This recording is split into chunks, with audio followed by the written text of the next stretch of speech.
Hello, and welcome back to the Masonic Roundtable, a weekly program where Masons from around the world get together to talk about Masonic news and opinions in a friendly and social manner. As a reminder, the thoughts and opinions expressed here are solely the opinions of the participants and do not represent any Grand Lodge statements or positions. Make sure you keep your conversations open for the public and on the level. To interact with us, we love seeing you live every Thursday night on Facebook and YouTube. Chats are always fun, and remember, your chats may show up in the show. And if you can't catch us live, catch us in the replay or in your favorite podcasting app. My name is John Riork, and I'm the past master of the Patriot Lodge number 1957 in Fairfax, Virginia. Next up, Joe Martinez. Worshipful, how are you today? Oh, hello. You threw me off, man. I did. Always on your toes. Yes. Hello. Joe Martinez, current sitting master, again, of Manassas Lodge number 182 in Manassas, Virginia. Member of Things and Stuff. Jimmy, shut up. And anybody who puts 4 more years in the chat will be scolded, and we'll do ceremonial magic with an emblem of your name. So, yeah, good to be here. Just got out of Lodge like 5 minutes ago. So, yeah, super jazz. So you've got your rich in Lodge goodness right now. Yes. Jason Richards, how you doing tonight? I'm good. Great. Jason Richards here, past master Vacation Lodge number 16 in Clifton, Virginia, member of Lafayette Lodge number 79 in Zanesville, Ohio. And, Jimmy, you can make all of the 4 more years comments you want as long as they're super chats. Okay. First one's free. Last but not least, the Wizard of Arge. Robert Johnson, how are you today? Hey, I'm doing great, you guys. It's been a minute since I've been able to be on the show. We were on some vacation, but I'm super stoked to see my brothers again and everybody in the chat. It's awesome. Past Master Waukegan 78, Past Master Space Dovum 1183, and Secretary Emeritus of every organization I belong to. Yes. Did you soak your glasses in lemonade? Yeah, I did. They're made of antique uranium glass. Oh, sweet. No, they're not, but I wish they were. Yeah. It's like the Geiger counter. Just rub it right on the temples. It's the sweet spot. It's only... oh, man, I can't remember the joke. Anyway, forget it. Great to be here. Great to have you. Yes. Brain tumors are not a joke. No.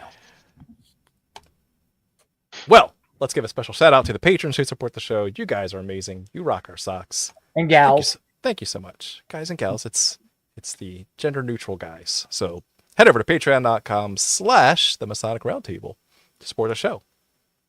Because we love you. Yes. Okay. Who do we have for Tarot Card of the Week? That's me, but I forgot to cue up the music. Well, you know what? Yes. Cue it up. Oh. You made Jeff happy. Tarot Card of the Week.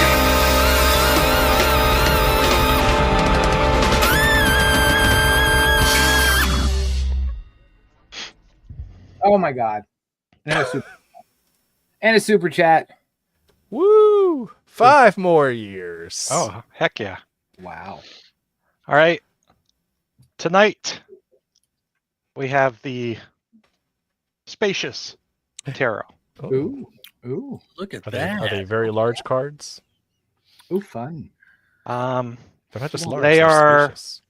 Don't look like Yes, they are quite cute, and they're drawn from the standpoint of the characters in the Smith-Waite system.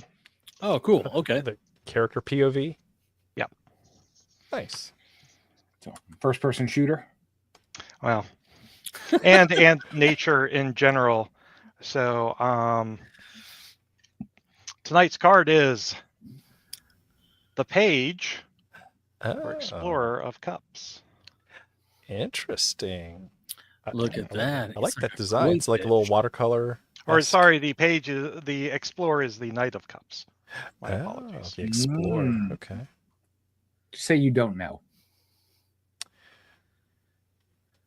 Because there's also the Child of Cups. Oh, the child. Oh, there we go. Oh. Knight of Cups. Always a good one. Knight being your action-oriented card, cups being emotions. So I always think of guys and gals who wear the heart on their sleeve, right? Are ready to be progressive. Like You know. me. Yeah. Yes. Yes. If that applies to you. Yeah. I think it's Nice full card. Nice. that is cool. It's for POV style. Yeah, I like it. Okay, I get it. Yep. Mm-hmm. Love it. So cups is interesting, right? Because I always think when I was learning tarot, I really thought about how best you can memorize those, the suits and things, and it always went back to, if you're esoterically inclined, then like the cup and like the femininity aspect of it, and so that's just kind of, for me, it always just goes right to feminine attributes, which aren't necessarily The of Cups. yeah.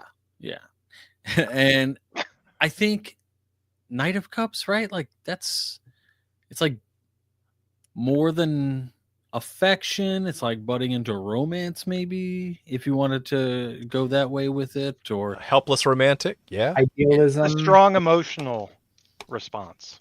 Mm-hmm. Question, Dr. Richards. You said they're point of view cards? Some of them are, some of them Okay, are. I was going to say, where the hell, because I'm looking at my Rider-Waite deck. I'm like, where the hell is there a fish? Or who's looking at a fish? Oh, there's a fish coming out of the cup of the page. Page of Cups. Why would people keep fish in cups? Because it's better than shooting them in a barrel. What is this, I Norway? think I have another deck that is a POV deck. I'm getting them confused. Thank you. Look, you know what? is there some mystic Christianity involved with that? Like the With chalice. a koi fish? The Holy Pisces? Holy Grail. Mm. It's all about Joe. It's the Pisces. It's just like that. Look, At all the things. you know what? Whoop, whoop. Jimmy threw you a bone. We're not going to play the song next time. Oh, you have to actually listen to him? We do now. I would just start sending super chats. We just Yes. made brotherly agreements. I mean, we don't, right? That's Plain right. dealings. A man's word. Wow. This is work. Okay. Me and Jimmy are gonna come up with a side deal. He's gonna post $5 every week. Nice. Call you, Jimmy. Gotcha. Sometimes the value proposition is removing pain, not I'm giving you something new. I'm just gonna mix something new. So technically, when we play it again, it'll be a new song. That's just Oh. even Like better. the way this guy thinks. Yeah.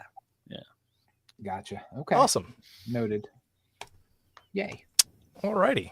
Well, that was fun. Let's get into tonight's episode. We've talked about different lodge cultures over the years and how we definitely encourage every new candidate, new prospect to go off and not just visit the first lodge that he or she encounters, but actually shop around, because different lodges have different cultures. And we really haven't defined what some of those stereotypical lodges may look like. So tonight we'll take a gander through a variety of different flavors of Freemasonry you may or may not encounter. And if you don't see any of these around you, maybe it's time to start shopping around yourself. If you're already a Mason, it doesn't hurt to go travel around and check these other types of Freemasonry out, because, for being on the level and having a universal fraternity, it's different everywhere. So that's the big takeaway. Especially outside of your own home jurisdiction. Yes. And if Nick Johnson were here, he'd say, try to stay away from provincial Masonry, right? Meaning the way it's always been done, because this is the only lodge I've ever been to. Well, so I mean, can you escape provincial masonry though? Because even as a traveler, you get inundated with it, right? No matter, depending on where you go, Yeah. It's someone almost else's like- provincial Masonry. Well, okay, so Joe, very active locally. I'm very active locally. And because of that, like, we live in provincial Masonry, but we escape every once in a while. We have adventures that go beyond the Shire. We get to leave. Take a the Shire every vacation. once in a while. I would agree with that. Yeah, I would agree with that. Yeah, for sure. So yeah, we have to play the provincial Masonic, cosplay. Which there's nothing wrong with that. Yeah. And when you join, that's what you know, right? That's the first world you're exposed to. So let's talk about those. So, what's the first type or flavor of masonry that comes to mind? Anyone just jump in. The Brohood. The Brohood. That's the first thing I experienced ever, was The fraternal side of Freemasonry. not what I was looking for, but that's what I got. And Yeah. that's what I saw. And it was more than seeing it. Like, I saw it in action. So describe that. Was for us. what I was looking for. Now, not so much. What is that? So describe what you get out of that. What does that look like to an outside observer? I think to an outside observer, it means you walk into a room, you don't know anybody. Let's say you're a first-time guy, you're going into the lodge. I walked into the dining area and I saw 5 or 6 guys, all of whom were quite a bit older than myself. All of them were retired military guys from different branches, and they were all ribbing each other about who was more manly. And it was really kind of funny. Mm-hmm. It felt me as an outsider like, oh, well, I'm not military either. So it was almost like kind of backfiring. It's like, I don't know if I'm going to be able to do this. But then I started meeting more guys. And what I then witnessed was just there was no borders to the brotherhood, quote unquote. Like there was there were some guys who served, other guys didn't serve, but everybody who was there, I saw this genuine concern from one person to another and vice versa. It really didn't matter who it was. Everybody was like 100% invested in the well-being or suffering of another member. Nice. And I was like, that's weird because I have family that doesn't give a stuff about it, Yeah. So it was a big change.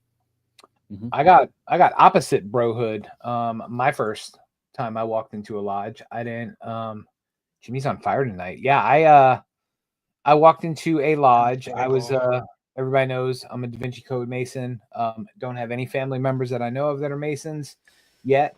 But walked into a lodge, knew nobody there. Everybody was a little bit older than me, and everybody loved each other and hung out with each other and ribbed on each other and did stuff. And I kind of stood there on the other side of the room and waited for someone to, so it was definitely a them and a me thing. And I kind of experienced that through my whole journey through my Masonic degree. Like I never was an insider, that's probably why I was kind of bummed out with Masonry when I first.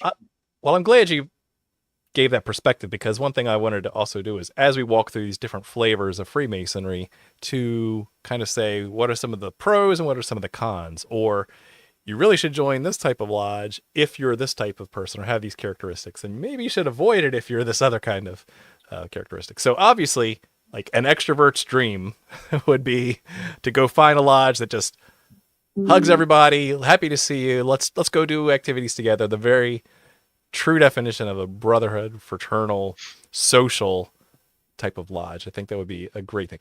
Introverts, maybe not so much. I just met you and now you're giving me a hug. Like, this is weird.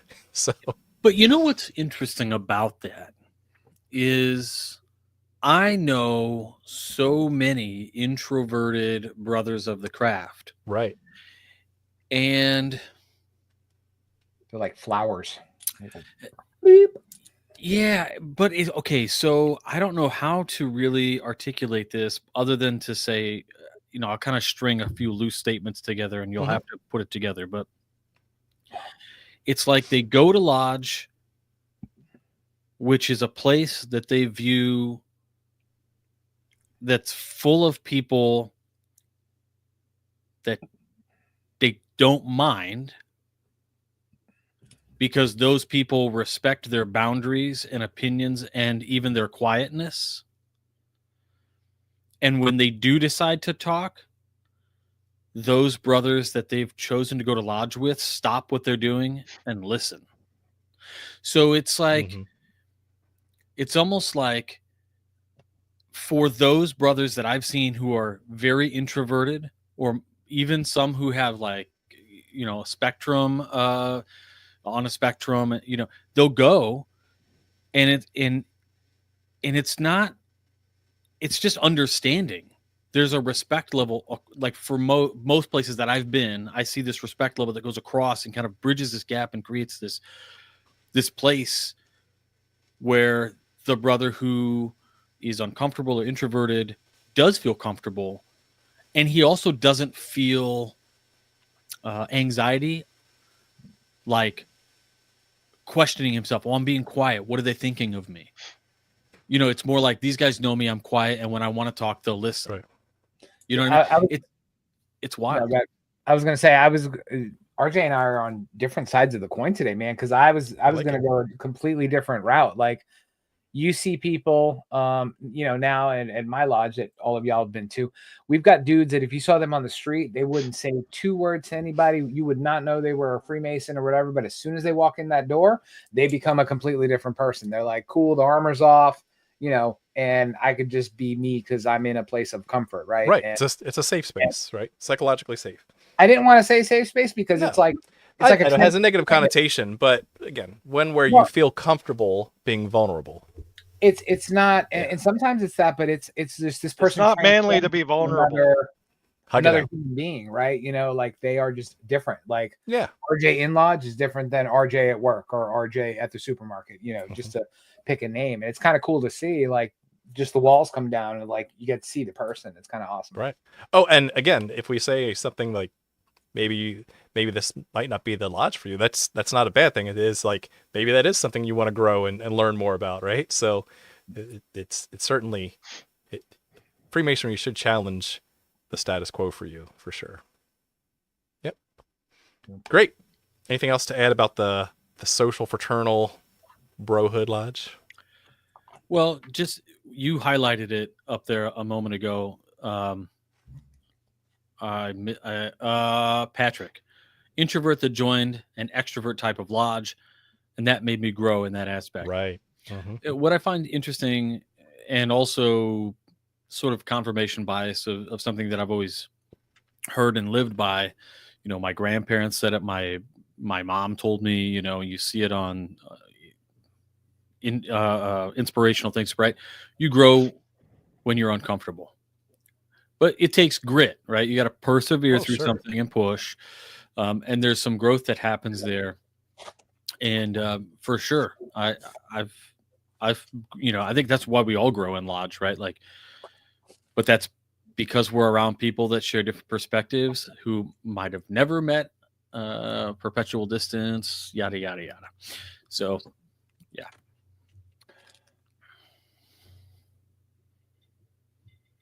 I have a point of order. Because I've heard this. Don't give free advertising for those. No. Oh, you know about them? Yes, you told me about them. Oh, okay. All right. Well, I won't, but yeah. So I was gonna say that to these strangers, some people I've never met face to face that I've kept at a perpetual distance. Brothers. You bros who sent me lapel pins with green beans on them, I'm coming for you. Where you live. I used to have access to things. I just gotta make a few phone calls, but I'm gonna find you and we're gonna talk. So yes. You have a special set of skills. There's a phone number in the back of Soldier of Fortune magazine. Oh my God. Is that magazine still published? No comment. I used to read that when I was like, if you have to ask, you don't need to know. Who buys magazines at on the magazine rack? Obviously not you. No. No. Okay, next type of lodge. Type in buy magazines and don't. Okay. I get them in the mail like every good Mason does. Oh, okay. Yes. And I don't read them. All right, who wants to throw out another type of lodge, a different flavor of Freemasonry? The charity. Oh, sorry. Go ahead. Raise your hand. Damn it. Raise my hand. This isn't school. Go ahead, RJ. In here in 2 weeks, you just blurt shit out all day long. That's right. I'm just excited to be here. Whatever. I got Joe, why are you so spicy tonight? I know. Charitable. You are in a terrible the charitable lodge. I am. You know what? I am. You are not being very charitable. I'm not. I'm in a mood. You should go to a charitable lodge. Joe. Nor are you exercising charity, which should not be confused with being charitable. I am. I'm loving y'all by being mean to you. Just so you know how my feelings are. Charitable lodge, go. So Great. describe this charitable lodge. We What crush would- cans. What would an outsider It is. see? It is absolutely that. The Can Can Crusher Pop. Lodge, my favorite. Yeah. Love you, Mikey. Yeah. The lodge that does everything for charity, right? That's Adopt the all I can spots every week. That And passes the hat around. bottle tops. Yep. Yep. Seems like that. Fundraisers. Yeah. There was one lodge I went to that the master that year picked a different charity every month, passed the hat around. So that was interesting. what I find really engaging actually is and interesting. There are lodges that have such a huge charitable presence in their communities. And maybe it's because there's skin in the game with that, right? There's money involved. It's a physical thing that guys can do and they can come together to do it. But like those lodges are so damn active. And they really come together for those things.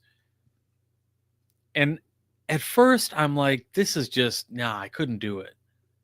But then if you take a couple steps back, they're hitting on all the other cylinders too. But I think that's for down the line, more discussion later.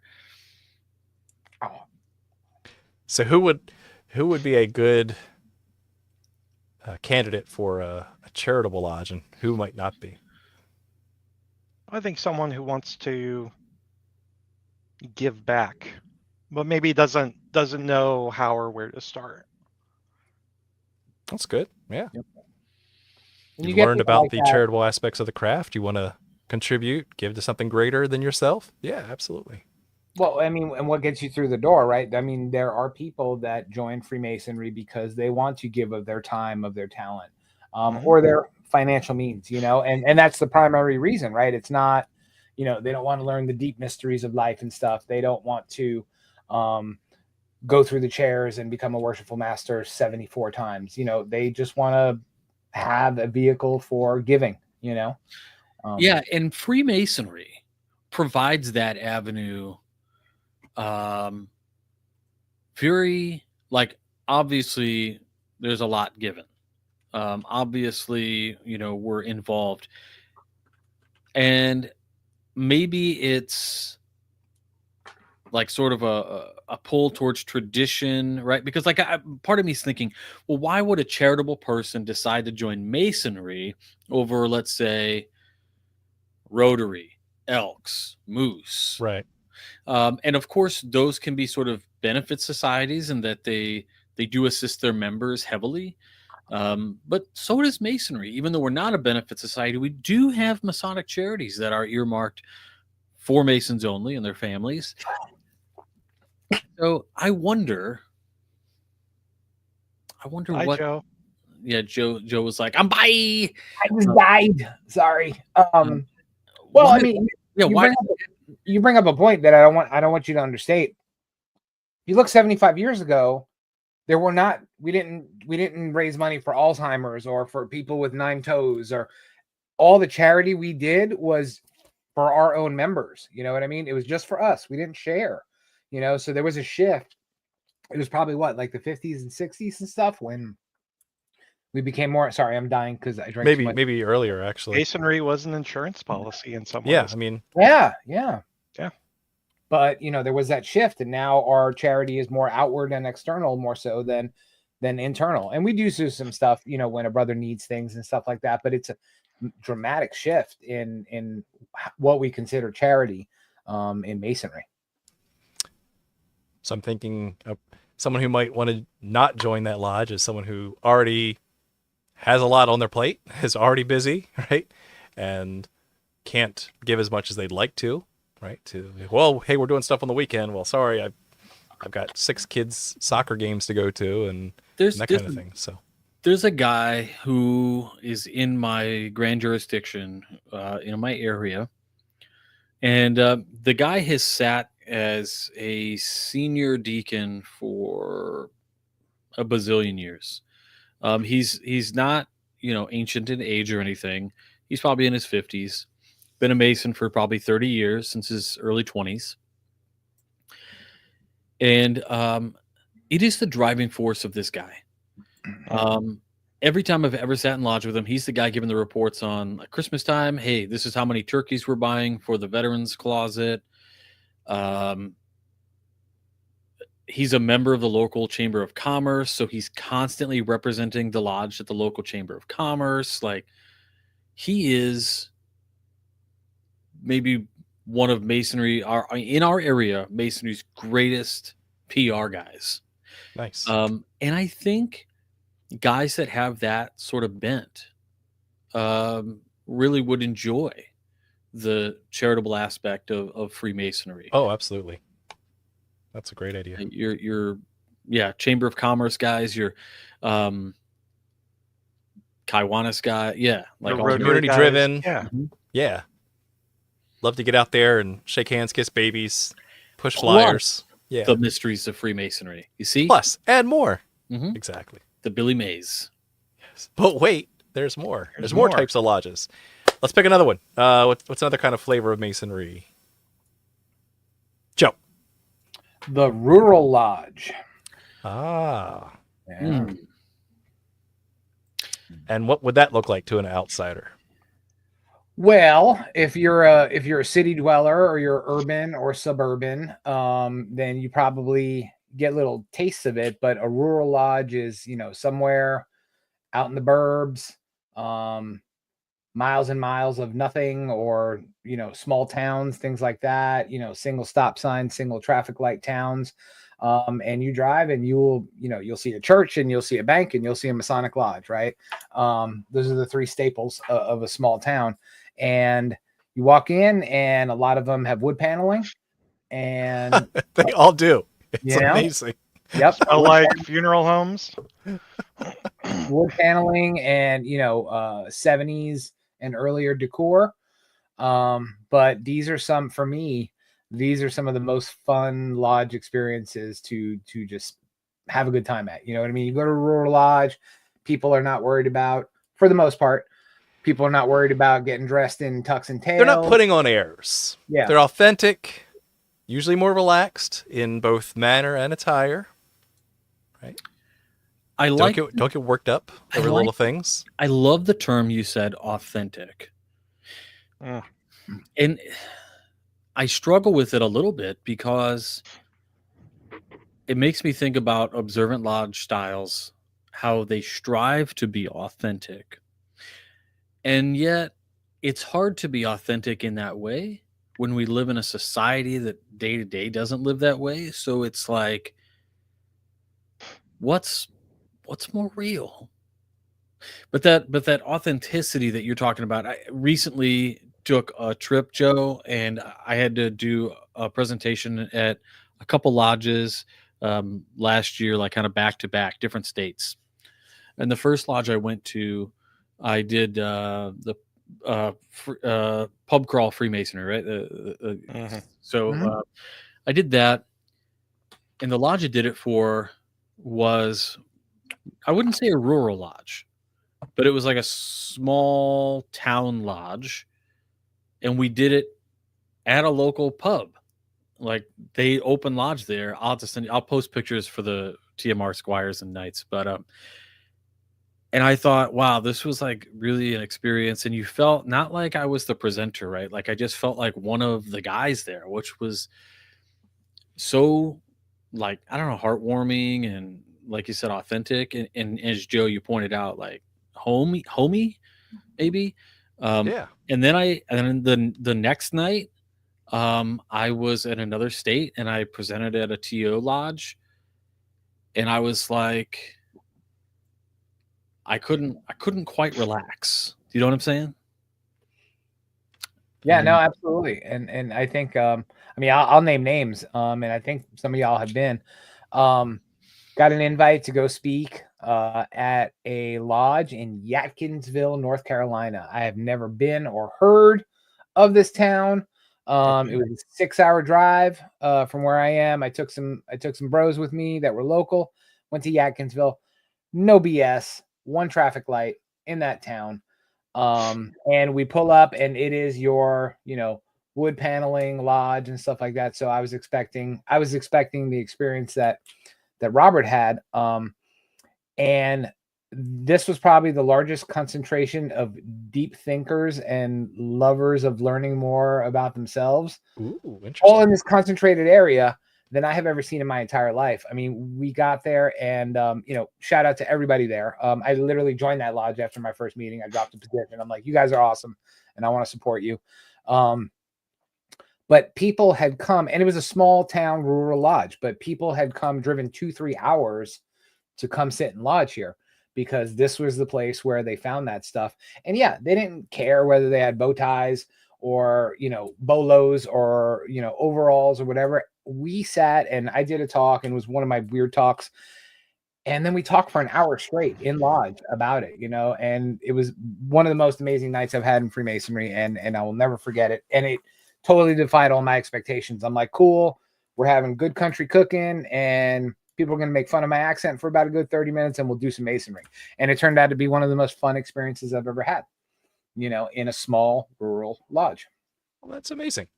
So what kind of person would not feel comfortable going to a country rural lodge? T.O. Masons. Yeah, we'll talk about them next. I think I was generalizing. Yes, I know, but there is a commonality in, I think, genuine connectedness that both hit.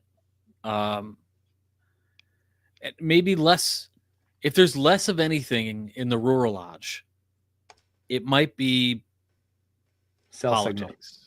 Oh. Or more.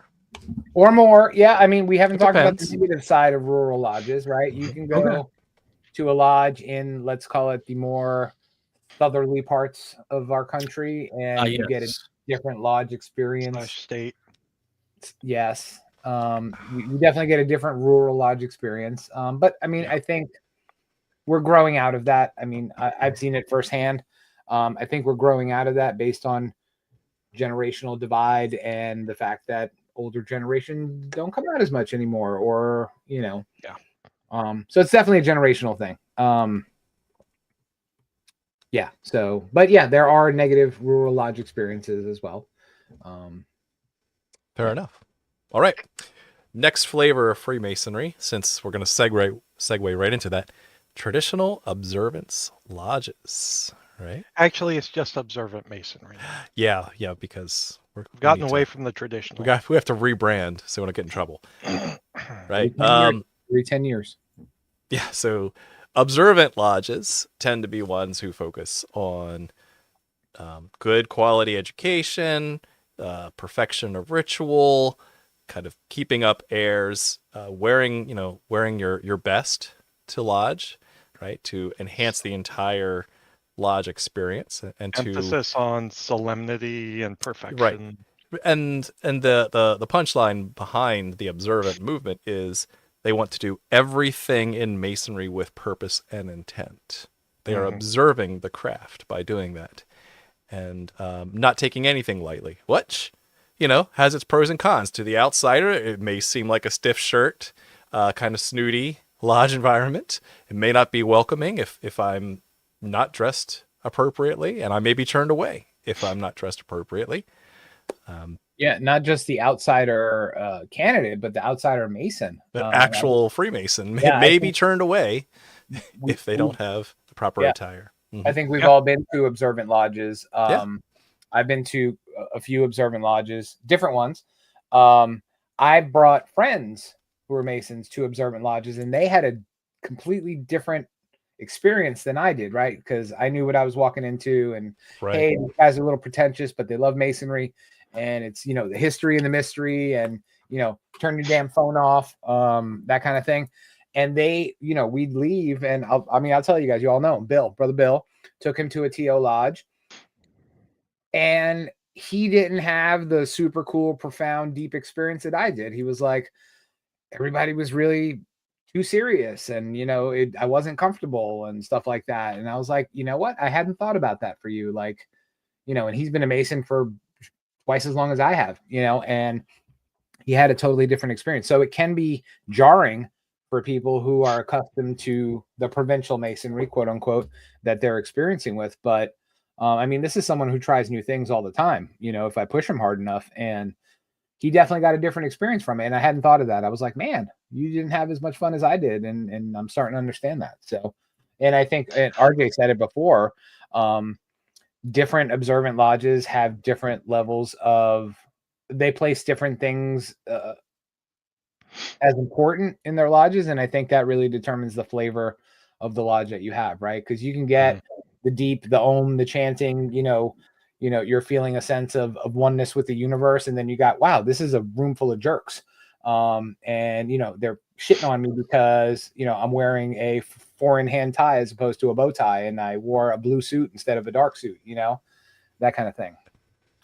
Well, also, you wore a tuxedo to a morning meeting. Yes. Didn't wear my tails. You don't have tails. Yeah. I recently, it was about 2 years ago, I had presented for an observant lodge, and they said, yeah, come out. And it was weird because it was kind of like a preach to the choir type of thing. They said, hey, can you come out to our observant lodge and do a talk on observant Masonry? And my second slide was this. I don't know if you guys can see it.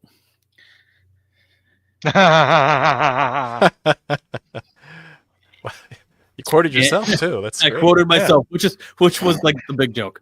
But to that end, I mean, it was like this is past Master Bill. This was my first experience at an observant Masonic function. I was like, too many stuffed shirts, right? Yeah. Crack a joke, which was wild because where did I come from? I came from a very maybe the most truly traditional Masonic experience, which was a lodge full of laborers who all really cared for each other, who came together for the community when they needed to, and put you through a degree system. And during the closing of the lodge, somebody had one of those final words and would hit the button for farting or loosen the light bulbs on the 3 lesser lights, just stuff like that. That's how I came into it. I mean, in the prep room, my conductor totally ripped ass loud and was like, breathe deep, bro. And I was like, what did I get myself into? Because I'm standing there blindfolded. Oh my gosh. And Allegedly. I just never. So that was a totally crazy experience for me, and it was set up very funny. I felt very much like Bill. But we used to joke about the goat. Yeah, exactly. We didn't feed him for a week. Nice. But now I think we've all been to those types of lodges now, and we are now comfortable with the way they operate, and we've been able to find how we can fit. Right. When in Rome, right? You kind of do as the Romans do, right? Mm-hmm.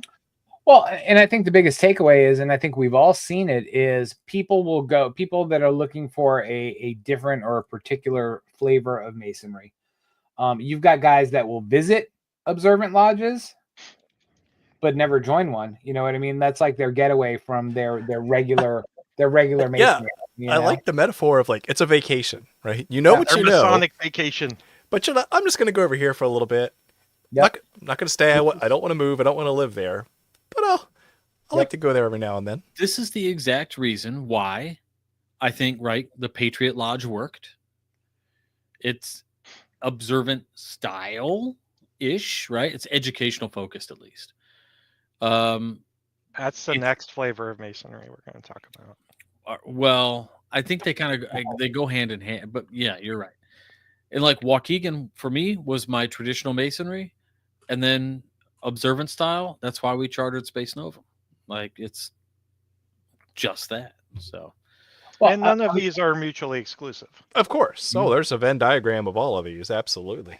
and that's where I was going to hit it, was what I've seen happen. And I'm absolutely guilty of it, is you see some things that you like and you love, and you try to bring them back home. You know what I mean? It's like, yeah, I know we're not going to be a Tux and Tails lodge all the time. And this, not the brothers that are members of that lodge, they're not going to subscribe to that, but you can, there's small little takeaways you can have and be like, ooh, we should do this. And, you know, the guys end up loving it. And so you get these little pockets of quasi observant regular lodges that do little cool, neat things, and they grow as Masons, right? They start to get more comfortable with those things and have those less jarring experiences when they travel. So I think that's a plus positive for that.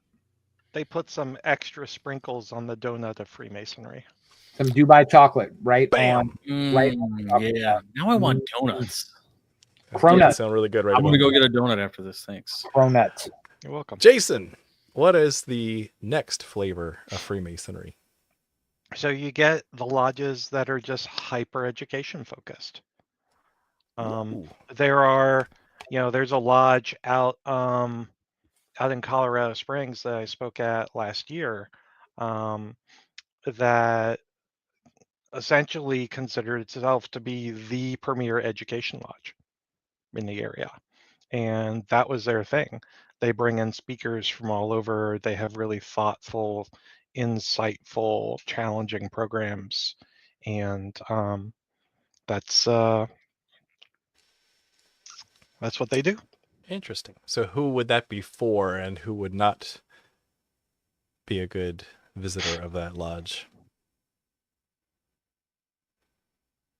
So I think for that lodge, that's for people who are curious, Mhm. who are interested in hearing new perspectives, learning new things, getting into the intellectual side of craft masonry. But I think it could probably be boring for those who really crave the social aspect of Freemasonry. Excellent point. I have to totally agree with you. I mean, case in point, when we chartered, and I'm using this as an example, I'm not plugging, but take it as a plug if you want to. Space Nova Lodge is an educational lodge. When we chartered that lodge, our whole spiel to the people that we pitched this to, it was like a timeshare thing. We like rented out a rent space, charcuterie boards, punch, all this stuff, and basically pitched this lodge and said, you want to do this? You either dump 3 digits into this PayPal account or leave us a check with those 3 digits on there, or you could leave. And 25 guys all dumped 3 digits into an account. And we pitched it and we did it. And you know what you find out is we also had this gentleman's agreement that said, this is kind of like it's your vacation, as you guys kind of pointed out, right? Don't leave your mother lodge. That's the last thing we want to do. We're not trying to pull people and kind of, screw over your home lodge by pulling you away. And, a couple of us did leave our mother lodges after a while. I was one of them. Scott was another one. And Scott and I walked away from our mother lodges and just did Space Nova. And 3 years later, I went back to Waukegan in addition to Space Novum, because I went from a meeting every Monday, even though we had a stated meeting once a month, every Monday for 14 years. I never missed a meeting. I always was down there every Monday, whether it was just ribbon guys or picking up the mail. I didn't care. It's a 35-minute drive, whatever. That was our social time. And I missed it. And I missed those guys.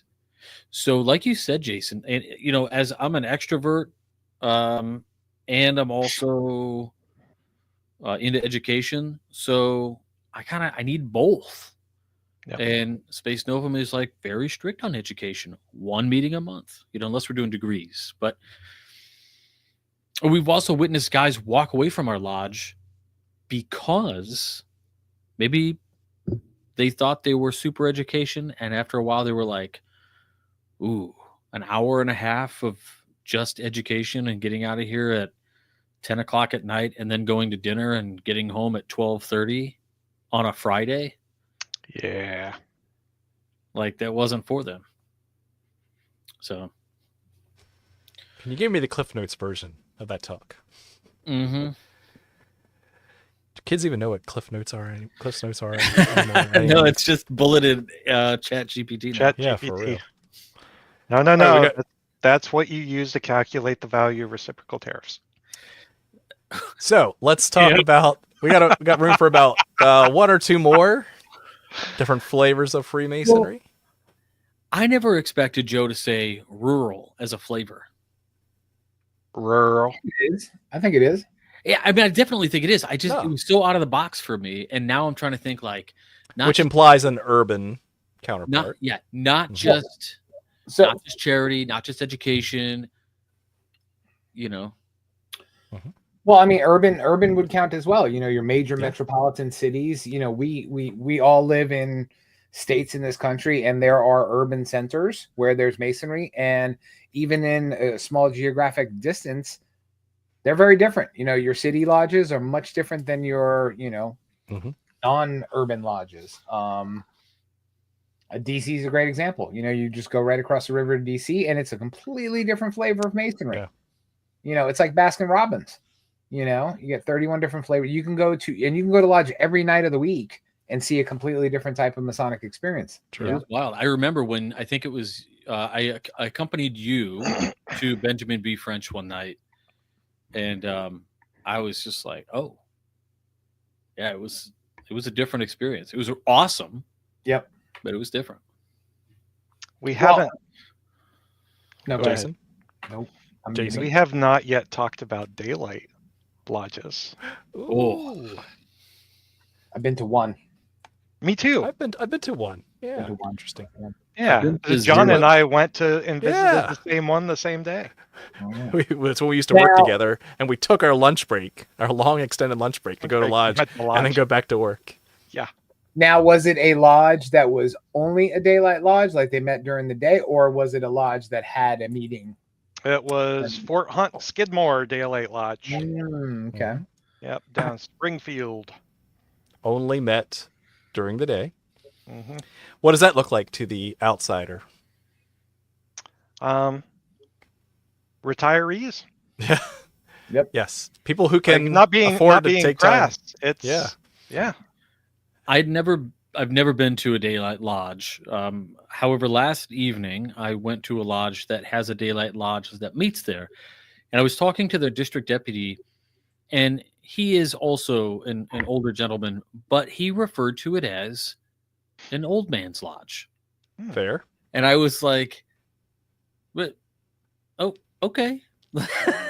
And I guess they're doing a degree next Monday. Yeah. So Because who would be not the ideal person to visit this lodge would be someone who's fully employed and can't get out during the middle of the day to attend a lodge meeting. I will say, great friend, a guy who was there's a I'm not going to name his name, but I will say he was at our 300 event when we did that in DC. He was a member of a daylight lodge because he worked nights, Ooh, interesting. That's cool. and he was only like 24 years old. He was obviously probably the youngest guy at this lodge, but he went on to become master and things. He's a security officer, and that it provided him a way to participate. Which is a great idea for that is a good so idea. many of our brothers who are like, what was the coin term we used in COVID? Essential, essential employees, right? The people that made the world go round, working 24-hour jobs. Like that's the ideal lodge for a lot of is. guys.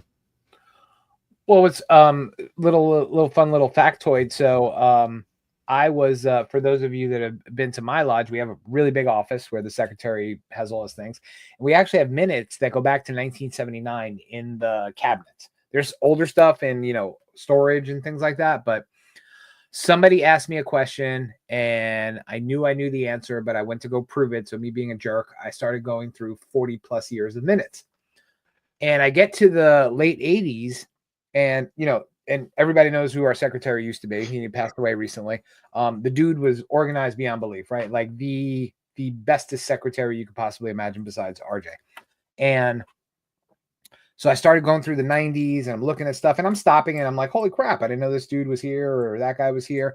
We get to the late 80s and my lodge, Manasseh Lodge, held a state of communication as a daylight lodge on a Friday every month. So they were still meeting twice a month. One of theirs was the regular state of communication on the first Friday. And then other one was on another Friday during the day at noon as a daylight lodge. Every time, and I was like, this is interesting. So I'm going back to previous months and they did it for years and years and years. And they had probably not many of the stationed officers of the lodge sat in the chairs. Like you had some dude who was a past master. He was the worshipful master every month. And I'm like, holy crap, when, so I started asking some of the brothers, I'm like, when do we stop doing this? He's like, when all these guys died. And I'm like, okay, cool. But it was interesting. They met twice a month and one of the meetings was a daylight lodge. I love it. And of course, if we're talking about daylight lodges, we should also talk about lunar lodges. Ooh. So lunar lodges are lodges that meet at or around the full moon. Primarily, For werewolves. in rural settings and agricultural communities where the full moon was the light that lit your way to lodge. Not nearly as common now. I think Zanesville, Ohio had a lunar lodge for a long time, but I don't believe it's still in existence. Yeah, it's kind of wild. From an administrative standpoint, I'll give you this. I was on a text chain, not a text chain. I was on an email chain with a lodge that was going to go and get their charter. And they wanted to meet on the full moon every month. And the Grand Lodge, a Grand Lodge said, no. And they said, well, why not? And he goes, because nobody's going to know when that is. And the reply was, we can tell you when it'll be for the next 3,500 years. Yeah. And they said, no, because you can't be like the second Monday, the first Monday, the second or whatever. So they said no. And they didn't get it. They didn't get it.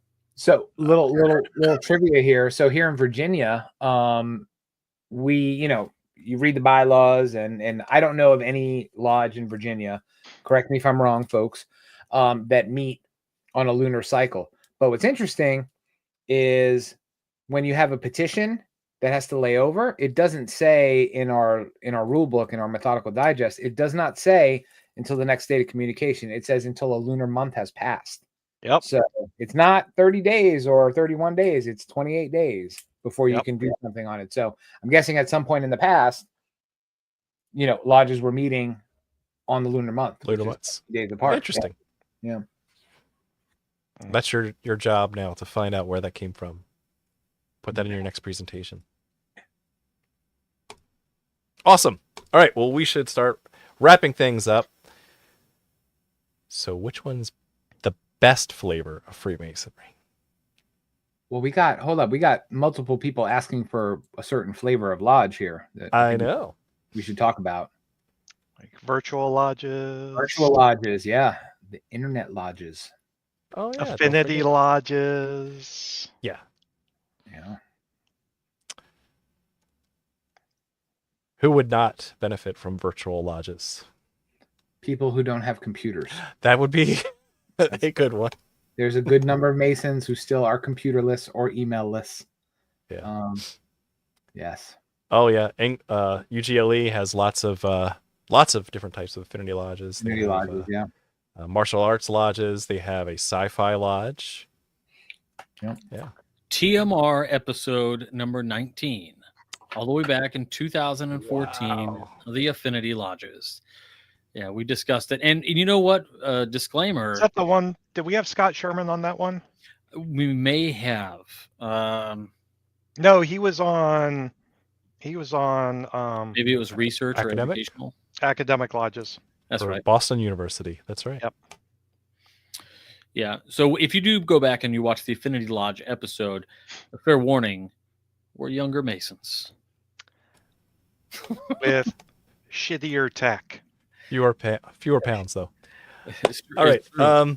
What else we got? Anything else we want to hit before we wrap it up? I'm good. I got nothing. There's I'm good. many, many more, but this was just the highlights of the different flavors of Freemasonry that you could join, could go visit. But yeah, there's pros and cons to everything. So I think the real punchline is, what do we do with this mixing bowl of different types of Freemasonry? Jason, start taking us home. You taste test.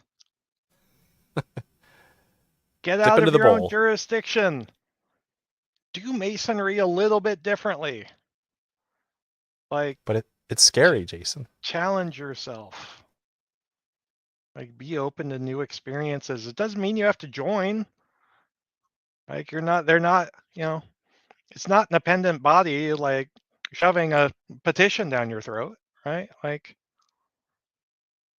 check out some new lodges. See something different. Why Try not? something new. I love it. Yeah. Good point. How about for our host who's been away for the longest, RJ? I'm a big fan of the idea of visiting, checking out what works, and taking it back to your lodge and trying it. And you have to continue to do things through the generations of Masons that continue to come into your lodge, so that those newer Masons don't remember anything else but the best of the best. So think about that. But also, I think one of the greatest things you can do is to mix these styles. I mentioned it earlier. The most successful lodges that I have ever been to have been lodges that fire on all cylinders. And there's a number of ways we've talked about in 400, 500 episodes, whatever, that we've covered ways that lodges can be successful. And a lot of it just involves